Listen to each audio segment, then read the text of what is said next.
Guys, and welcome back to my channel. Today I have a reading wrap up for you for December. We're in January already for a little bit at this point, but I had some other things to catch up on, so this one is a little bit late. But I've got some nice Christmassy reads to talk about still, mostly Christmassy reads. So let's jump in.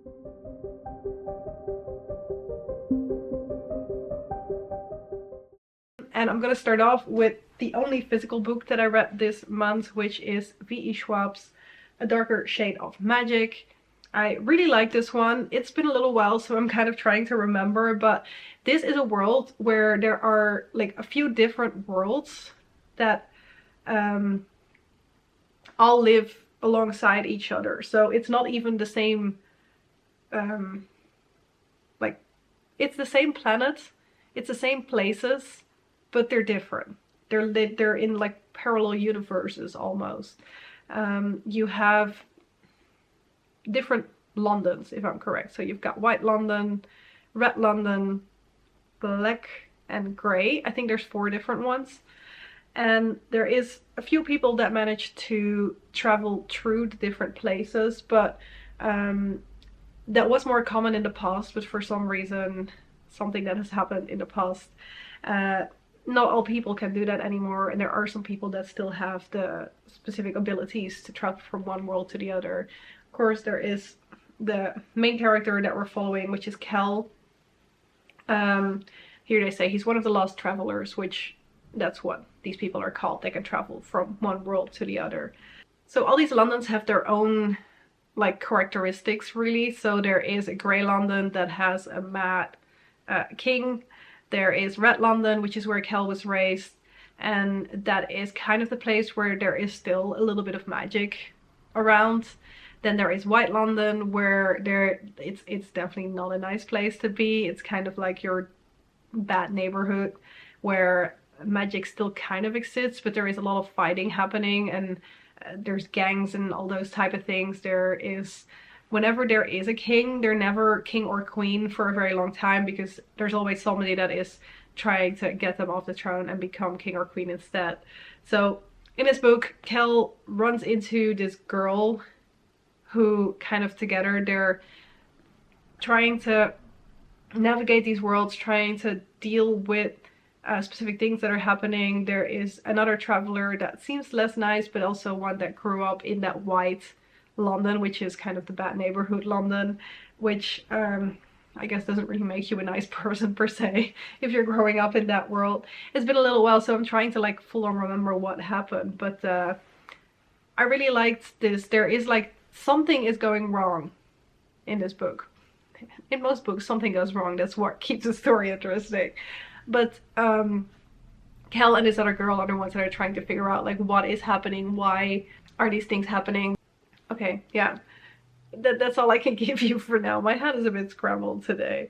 But I really liked the book. I gave it 4 stars, and I am already looking forward to picking up the next one, because this is a trilogy if I remember correctly, and the other book's are already out, so hopefully gonna be reading the next book in maybe not this month, but maybe next month. We'll see. I still have to buy it.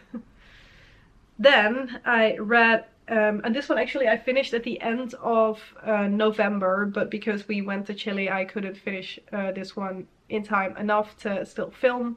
So I filmed my November reads before the end of November, and I still managed to finish this one off in the last little bit of the month. Then I read a non-fiction book, and that was called The Power of Fun. It was written by Catherine Price. And the undertitle is like How to Feel Alive Again, which sounds very, well, I guess it is with all these non-fiction books. They always sound very dramatic. But I really like the premise of this one, because it was just about like how do you make sure that you like find the things that you find fun. And I know we all have things that we kind of think are fun, but I feel like we're maybe not focusing on it enough, because if we have fun, we feel better, and other things in our life will go better, so we will be nicer to other people and all those type of things. Really quickly explained. So she comes up with a lot of different ways on how you can find the things where you have fun. And there are, I read this too long ago, there's 3 different things that is kind of like you need to be in a state of flow, you need to, normally it's something to do with connection, And then there's one more that I kind of forgot.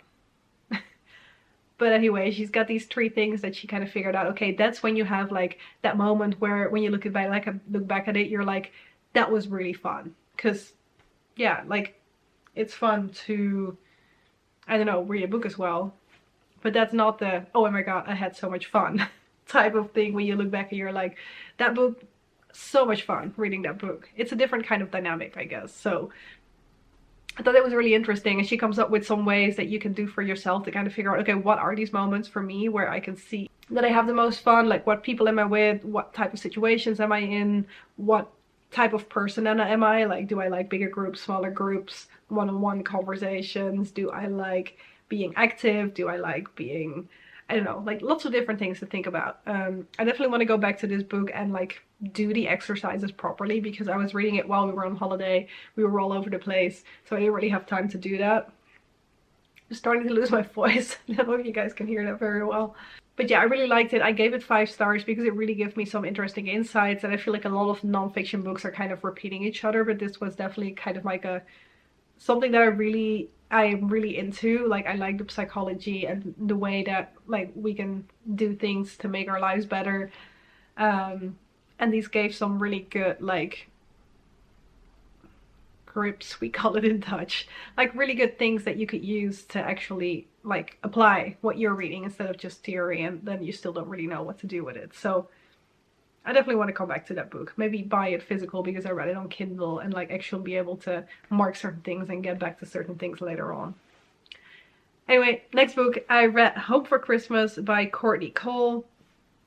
This is a book about a girl that works in, pretty sure it's Alaska, and there she runs this big mansion where people come when they want to go hunting. So it's like a bit more high, like upscale, and people come there when they want to go hunting. But she is not the biggest fan of the hunting thing, but it's what they've been doing for generations. So it's what they do.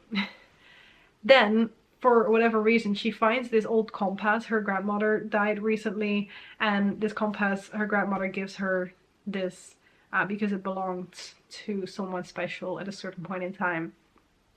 She walks out into a snowstorm because the group that was hunting with them at that specific time didn't come back yet, and it was starting to get dark. Of course, Alaska, winter time, it gets dark really quickly. It's really cold.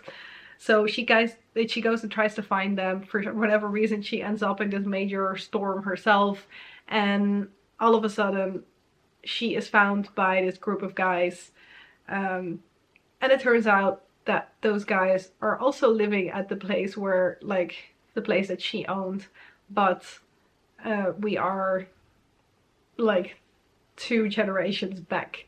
So she runs into her grandma, who recently died, who now is a girl growing up in this house.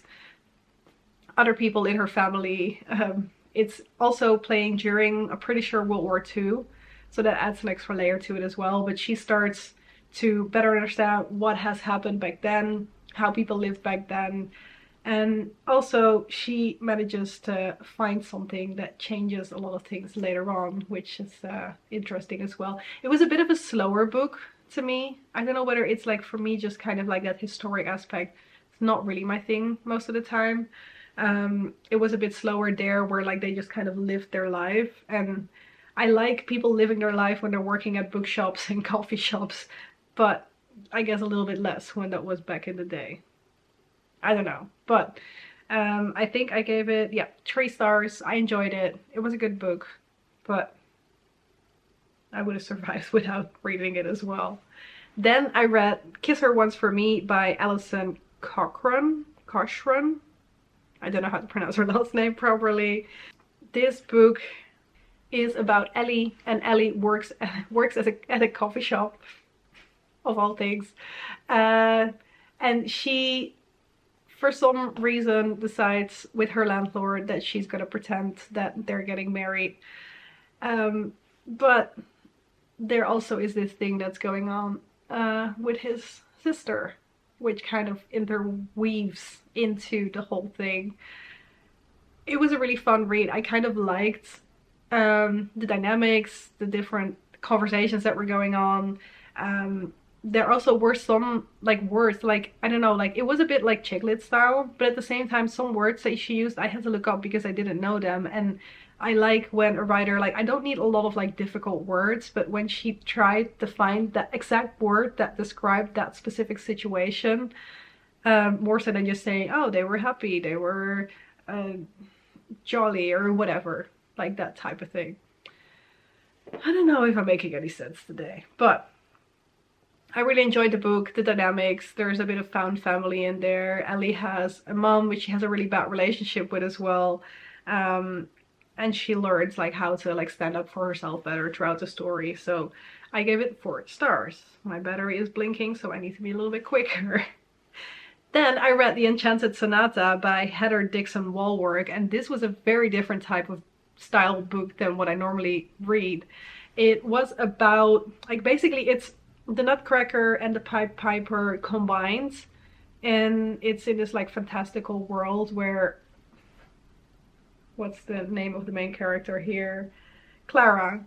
Clara is a very good pianist, and one evening for Christmas she gets this book and she starts reading it, and all of a sudden it seems like she's kind of in the story.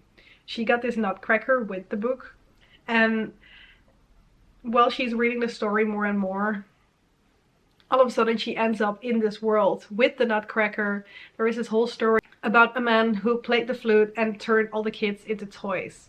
And she and this Nutcracker, who is also the prince of this world, need to try and figure out like how to stop it, what to do about it. It was very magical, but also kind of slow. It was a nice book. It was kind of like a dreamy vibe, and it was definitely interesting to read, but it was just not fully my vibe. And it's not because the book was bad, it just wasn't fully my thing. But I did still like enjoy reading it. I gave it 3 stars just because it was a nice time, just not fully my thing. And then lastly, very different type of book again, and Emily is the one that I got to know this book through. I read Tangled in Tinsel, and this is very different in the sense that the Sonata book, there was barely any kissing or hugging in that one. Tangled in Tinsel, there is a fair bit of steaminess in it. The book is full on steam, basically. There is not a whole lot of plot. There is a little bit of plot, but the plot doesn't really make a lot of sense. It's about this girl that is at a house decorating, and with her storm starts, and there's 4 guys who are friends that she was kind of, or decorating for because they were going to throw a party. They get snowed in, and it gets really steamy, which definitely different. I kind of enjoyed reading it, but at the same time it just kind of feels weird to even say I enjoyed reading it. Definitely one of those books that I hope that nobody in my direct environment even sees that I'm reading it, you know, that type of book. Because it was very, very, very steamy, spicy, everything. It was a, how do you call it, reverse harem book, which I've never read anything like that before, but I did kind of like it. So I gave it 3 stars. Emily, thank you for leading me to a book like this. But I definitely still need to learn how to actually talk to you guys about things like this, because it's just a bit different. So Emily, props to you for like being able to talk about this without being the way that I am right now. But I guess it's the thing you learn over time. Yeah, those were my 6 books. My battery keeps flashing at me, so I think I'm gonna be gone soon if I don't stop talking. Thank you guys very much for watching. I hope you enjoyed. I know I really need to learn to better summarize my books. That's something I need to work on this year, because I feel like most of the time I don't really make much sense when I'm talking about these books. But let me know your thoughts. Like, do you like watching this? Is there things that I could focus on more when I'm summarizing or talking? I would love to hear. And that is it for today. Thank you guys very much for watching, and I hope to see you in one of my next videos. Bye bye!